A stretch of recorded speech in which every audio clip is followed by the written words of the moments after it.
Oke, selamat berjumpa kembali teman-teman semester 3 khususnya pada mata kuliah Kepemimpinan Pemerintahan. Assalamualaikum warahmatullahi wabarakatuh. Sampai lupa saya bilang salam. Ya, kawan-kawan, hari ini kita mulai fokus kepada kajian yang lebih spesifik dari mata kuliah Kepemimpinan, yakni Kepemimpinan Pemerintahan. Nah, jadi teman-teman perlu memahami bahwa terdapat perbedaan yang cukup signifikan antara kepemimpinan politik, kepemimpinan sosial, dan juga kepemimpinan pemerintahan. Nah, untuk hari ini kita akan belajar lebih mendalam mengenai apa sih itu sebenarnya kepemimpinan pemerintahan dikaji dari beberapa definisi-definisi penting yang kiranya bisa menjadi referensi buat teman-teman untuk menyimpulkan apa sih sebenarnya kepemimpinan pemerintahan itu. Nah, teman-teman, ini ada sedikit slide yang akan saya share kepada teman-teman. Baik, untuk membahas atau mengawali pembahasan mengenai kepemimpinan pemerintahan, saya ingin memberikan kepada teman-teman definisi yang penting dari Ortway Tid. Menurutnya, leadership is the activity of influencing people to cooperate forward some goal which come to find desirable. Nah, beruntunglah teman-teman yang malas belajar bahasa Inggris, saya sertakan pengertiannya. Jadi menurut Ortway Ted itu, kepemimpinan merupakan aktivitas mempengaruhi orang-orang agar mau bekerja sama untuk mencapai beberapa tujuan yang mereka inginkan.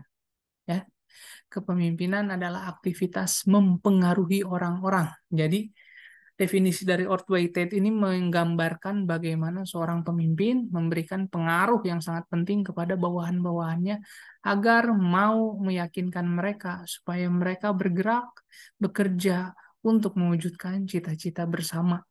Dalam bahasa pemimpinnya adalah cita-cita bersama. Namun, jika digali lebih dalam, mungkin lebih kepada tujuan subjektif dari pemimpin itu sendiri. Ada juga pengertian dari Freeman dan Taylor. Leadership is ability to create group action toward an organizational objectiveness and cooperation from each individual. Artinya, kepemimpinan itu merupakan kemampuan. Nah, kalau tadi kepemimpinan itu adalah proses, aktivitas, mempengaruhi dari pemimpin kepada yang dipimpin. Nah, kalau Freeman dan Taylor lebih mengedepankan tentang kemampuan. Kemampuan seseorang atau sekelompok untuk menciptakan kegiatan kelompok dalam kerjasama untuk mencapai tujuan organisasi. Nah, artinya dari definisi ini teman-teman, dari definisi Freeman dan Taylor, pada akhirnya mereka-mereka ini menegaskan bahwa kepemimpinan itu tidak semua orang bisa. Orang-orang terpilih yang memiliki kemampuanlah yang kemudian bisa menjalankan kepemimpinan dengan baik. Bisa nggak semua orang bisa jadi pemimpin? Bisa. Tapi bisa nggak semua orang menjadi pemimpin yang baik? Belum tentu, teman-teman. Ya. Jadi, itu yang perlu dibedakan bahwa untuk menjadi pemimpin, ya siapapun bisa. You punya uang, you nyogok orang, you serangan fajar ke orang, you jadi memimpin, selesai. Bisa, tuh. Tapi apakah bisa menjadi pemimpin yang baik? Belum tentu. Kalau you tidak punya kemampuan di situ, ya matilah Anda-Anda semua. Nah, ada 4 hal penting teman-teman mengenai pemimpin itu sendiri. Bahwa definisi satu-satunya tentang seorang pemimpin adalah orang yang mempunyai pengikut.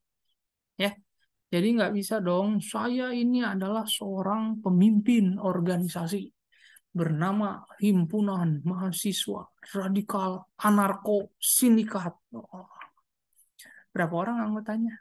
Nggak ada, karena saya memimpin diri saya sendiri. Nggak bisa. Ya. Bahwa definisi satu-satunya tentang seorang pemimpin itu adalah orang yang mempunyai pengikut. Walaupun cuma satu, dia sudah bisa disebut sebagai seorang pemimpin. Bahwa seorang pemimpin efektif itu bukanlah orang yang dicintai atau dikagumi, tetapi ia adalah orang yang menggugah pengikutnya untuk melakukan hal-hal besar. Baru kalau dia sudah berhasil menggugah pengikutnya untuk melakukan hal-hal yang besar, urusan dicintai dan dikagumi mah menyusul.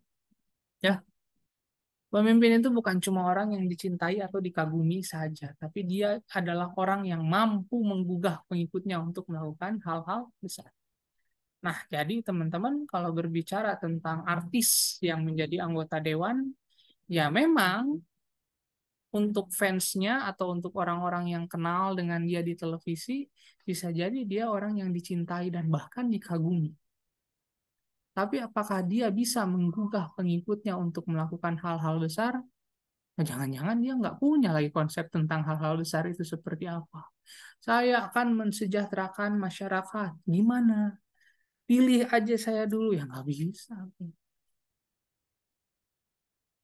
Soekarno adalah contoh bagaimana dia merupakan seorang pemimpin yang bisa menggugah pengikutnya untuk melakukan hal-hal yang besar, namun juga sekaligus bisa dicintai dan dikagumi di awal kemerdekaan. Di awal kemerdekaan ya. Soekarno itu begitu dicintai di awal kemerdekaan, bahkan sampai akhir kepemimpinannya pun masih banyak masyarakat yang mencintai sosok Bung Karno. Teman-teman bisa baca buku-buku Bambang Wijanarko, mantan staf ahli Soekarno. Itu Soekarno itu walaupun dia sudah di penjara, sudah menjadi tahanan kota, dia beli buah aja sembunyi-sembunyi. Kenapa? Karena takut bikin heboh. Kemudian ketika di masa jayanya pun, ketika beliau bermain ke luar negeri, ke Italia kalau nggak salah, baru sampai dia dinyanyiin sama supir taksi. Nggak tahu tuh belajar dari siapa, Bung Karno siapa yang punya kita semua seperti itu. Nah artinya karena dia mampu menggugah pengikutnya untuk melakukan hal-hal yang besar, respect itu pada akhirnya menyusul, teman. Nah, bahwa pemimpin itu nyata. Mereka adalah orang-orang yang nyata memberikan teladan. Jadi nggak bisa memimpin sesuatu itu dari balik layar, menggunakan AI, menggunakan apa namanya, grafik-grafik animasi yang bagus itu nggak bisa. Tapi harus nyata, harus ada pemimpin. Pak, apa-apa kan semua pakai chat GPT bisa, Pak. Apa-apa kan semua pakai AI bisa, Pak. Di Terminator juga, Pak. Oh, kebanyakan nonton film, teman. Di Terminator juga, Pak. Skynet itu bisa mengalahkan manusia, bahkan memimpin dunia. Ya kan fantasi, itu mah. Tapi kalau dalam dunia nyata, ya pemimpin itu harus nyata. Harus ada orangnya dan harus bisa memberikan teladan. Dan kepemimpinan itu teman-teman bukan saja jabatan, hak istimewa, gelar, atau uang. Satu yang harus digarisbawahi oleh teman-teman calon sarjana ilmu pemerintahan, calon sarjana ilmu politik, kepemimpinan itu adalah tanggung jawab. Ya, kepemimpinan itu adalah tanggung jawab. Itu tuh yang harus teman-teman ulang-ulang, yang harus teman-teman garis bawahi ketika kelak teman-teman lulus dan teman-teman berkompetisi dalam politik praktis, you harus ingat yang pertama bahwa kepemimpinan adalah tanggung jawab. Urusan jabatan, urusan hak istimewa, urusan gelar, urusan uang, urusan gaji, tunjangan yang diterima, itu urusan lain. Tapi kalau dibalik, you mikirnya kepemimpinan itu adalah jabatan dulu, uangnya dulu berapa, gelarnya gimana, lah udah korupsi Anda. Karena sampai kapanpun menjadi pemimpin itu nggak ada batasan gaji yang bisa menilai kinerja kepemimpinan. Karena apa? Susah. Jadi kalau hitung-hitungannya Anda merasa menjadi pemimpin capek, gajinya sedikit, korupsi ujung-ujungnya. Kayak bupati mana tuh yang ngomong di depan media massa? Wah, kalau saya tahu gaji bupati sekian, nggak mau saya nyalon.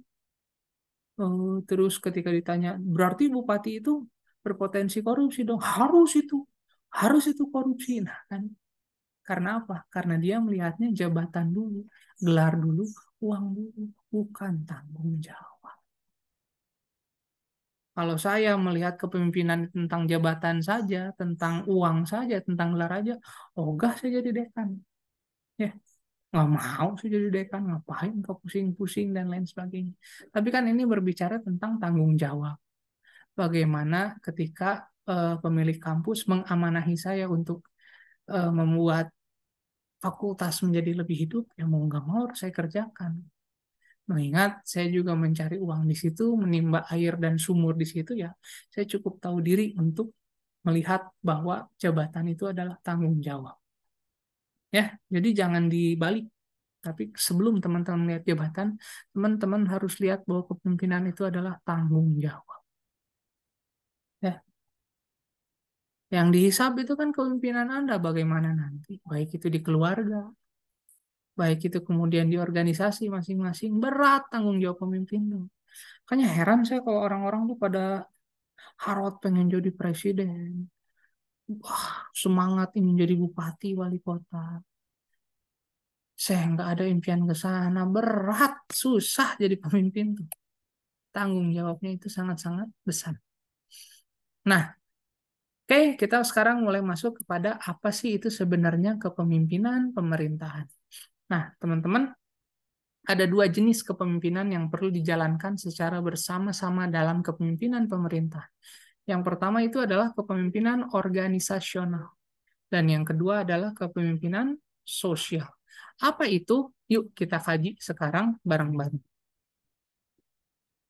Nah, teman-teman, kepemimpinan organisasional itu merupakan kepemimpinan yang muncul karena pimpinan pemerintah daerah maupun SKPD atau UPT atau apapun itu istilahnya di dalamnya memimpin sebuah unit organisasi.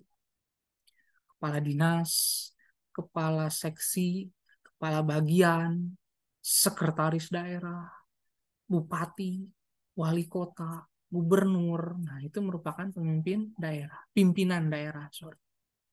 Kepemimpinan organisasional itu muncul karena pimpinan pemerintah daerah di dalamnya memimpin sebuah unit organisasi.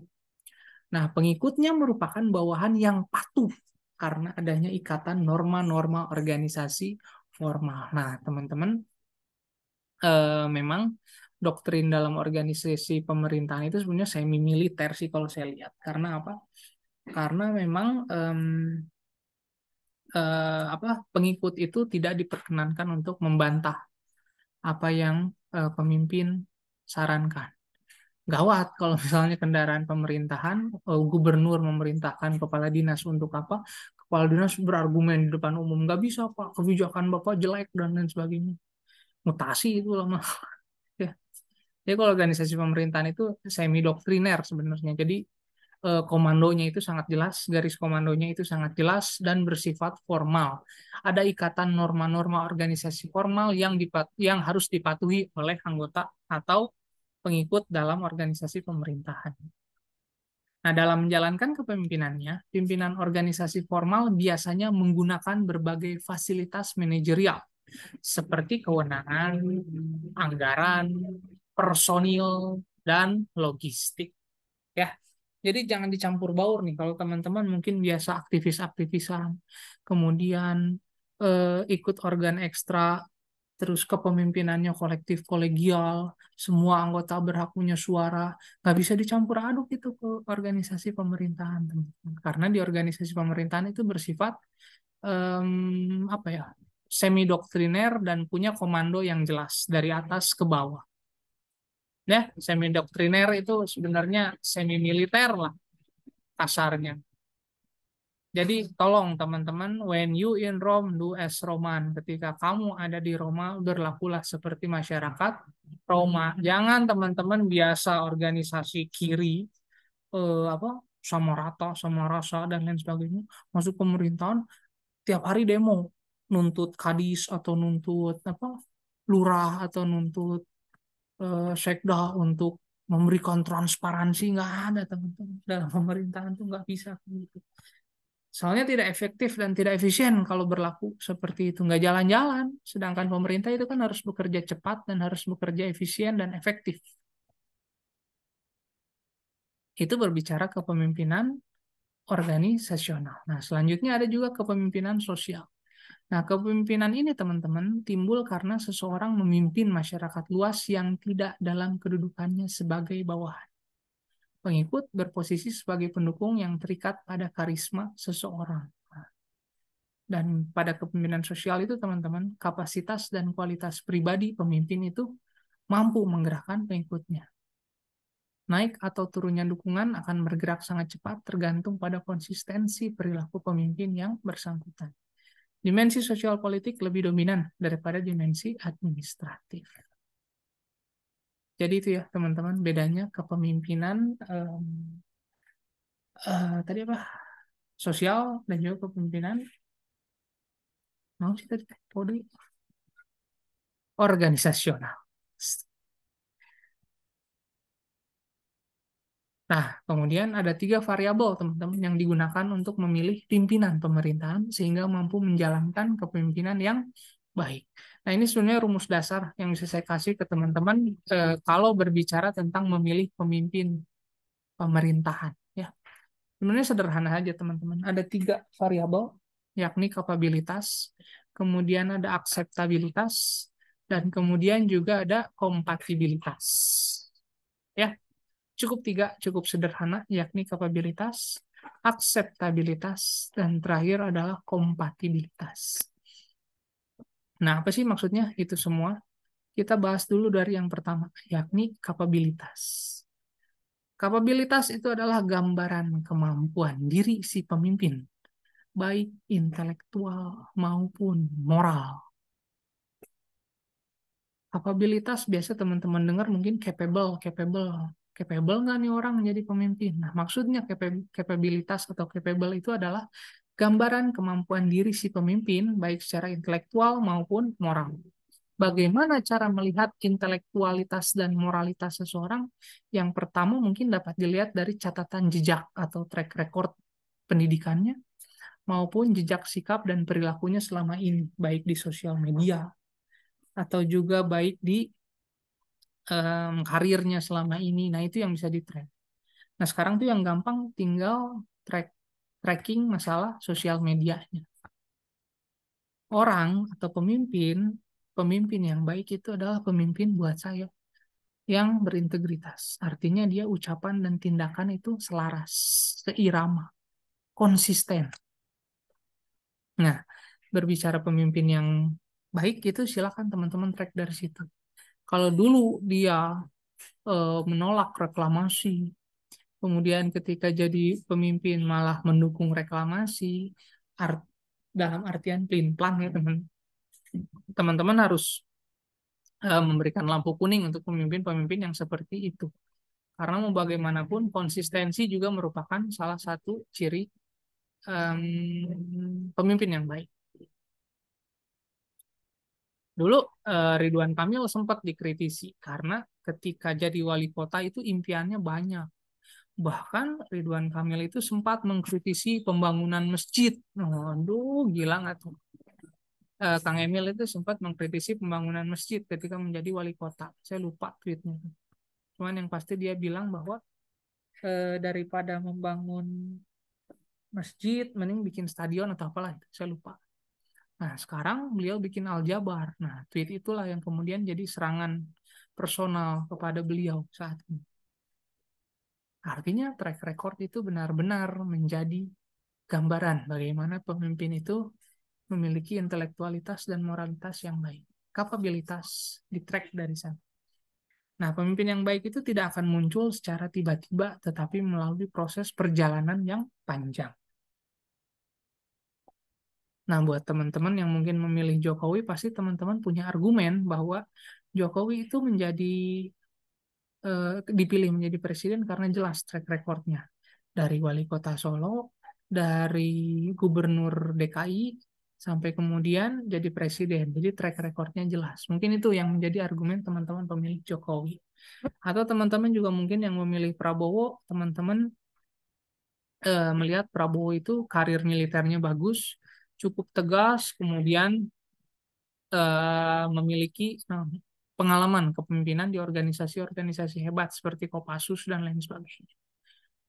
Nah, itu merupakan gambaran track record atau pemimpin yang muncul melalui proses perjalanan yang panjang.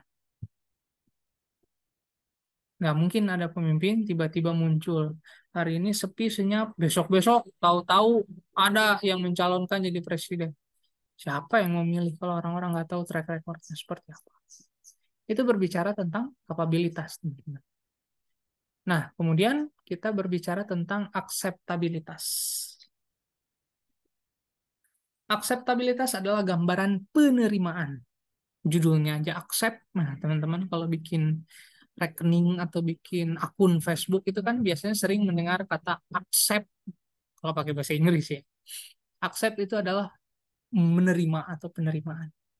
Dan akseptabilitas adalah gambaran penerimaan pengikut terhadap kehadiran pemimpin yang terlihat dari dukungan waktu pemilihan untuk pejabat yang dipilih, serta dukungan program-program yang ditawarkan untuk pejabat yang diangkat.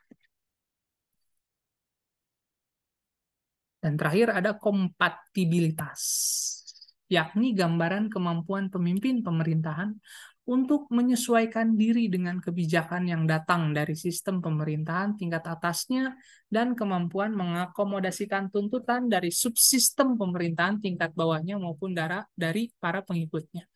Kompatibilitas itu adalah bagaimana seorang pemimpin mampu apa yang namanya menyeimbangkan atau mampu menjadi katalisator antara pemimpin di atasnya dengan pemerintahan di bawahnya. Biasanya kompatibilitas ini perlu disematkan kepada para gubernur karena gubernur itu merupakan kepanjangan tangan dari presiden di ranah provinsi. Namun dia juga harus bisa membahasakan apa yang presiden inginkan kepada bawahan-bawahannya, wali kota dan bupati di provinsi tersebut. Itu yang dimaksud dengan kompatibilitas. Nah, kompatibilitas. Nah, ini merupakan urutan pentingnya aspek kepemimpinan jika dilihat dari tingkatan posisi pemerintah.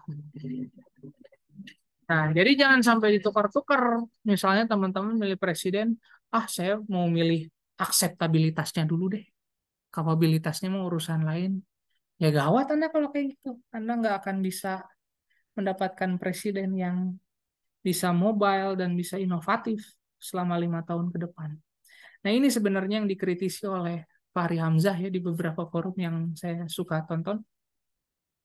Beliau itu mengkritisi bagaimana pemilihan presiden sekarang itu ditentukan oleh elektabilitas. Semakin populer si calon, maka dia yang berpeluang menang. Nah ini yang sebenarnya nggak benar, kata beliau. Tuh saya sedikit setuju. Karena memang popularitas itu belum tentu atau belum menentukan kualitas dari si pemimpin. Makanya buat saya masyarakat itu harus cerdas untuk melihat kepemimpinan. Jangan berbasis kepada selera saya begini. Jangan berbasis kepada ganteng. Jangan berbasis kepada dari suku tertentu Islami ini pasti nggak bisa kayak gitu. Tapi kita harus lihat bagaimana track record dia, bagaimana kemampuan dia, bagaimana pendidikan dia, bagaimana pengalaman dia. Kapabilitas.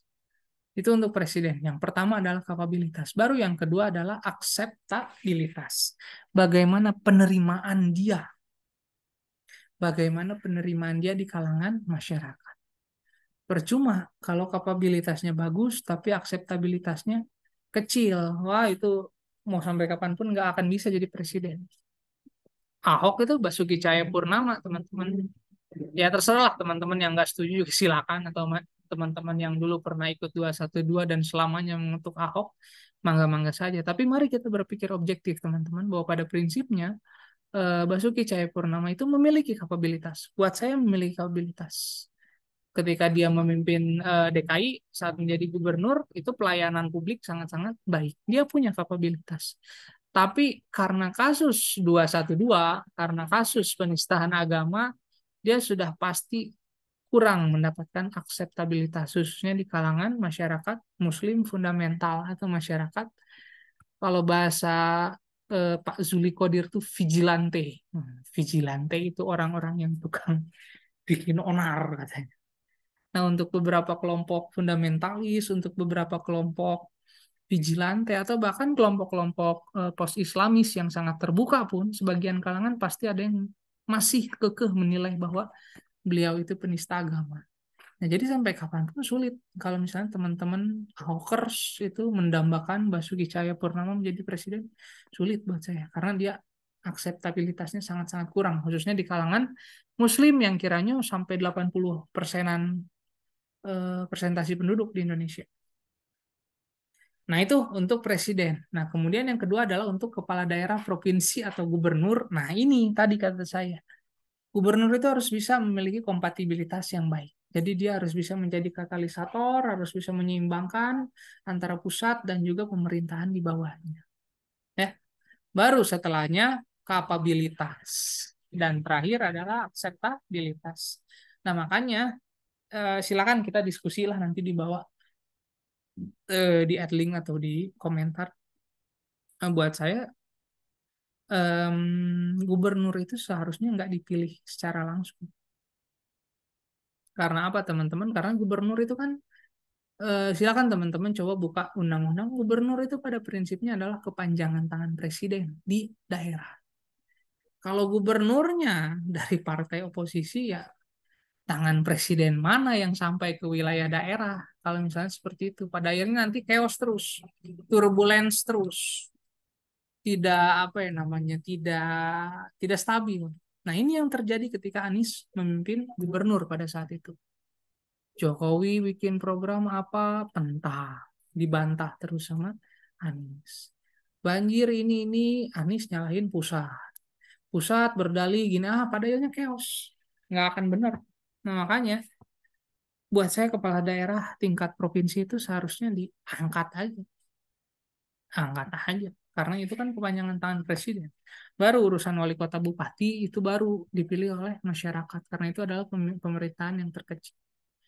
Kenapa saya berargumen seperti itu, teman-teman? Ya karena gubernur itu harus memiliki kompatibilitas, harus bisa menyeimbangkan jalur komunikasi antara pusat dan daerah terkecil, apalagi di desa.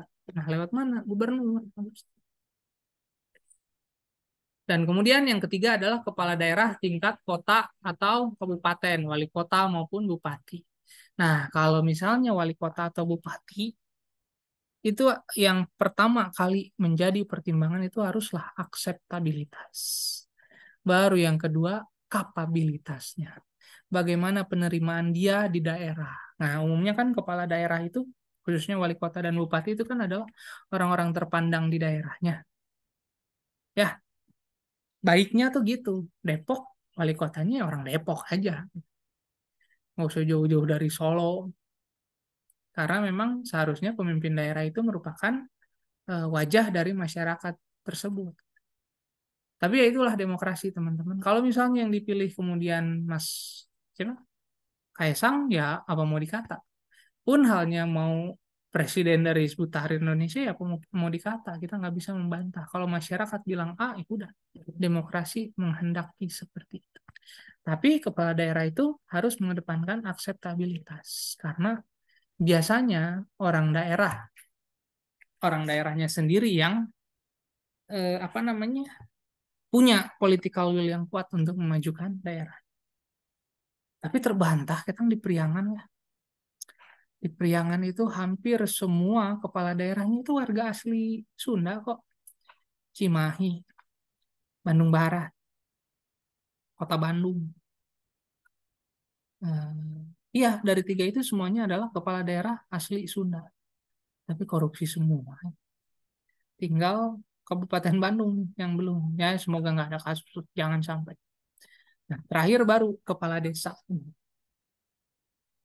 Nah, kalau kepala desa baru akseptabilitas dan kompatibilitas. Karena Pak Kades itu kan ya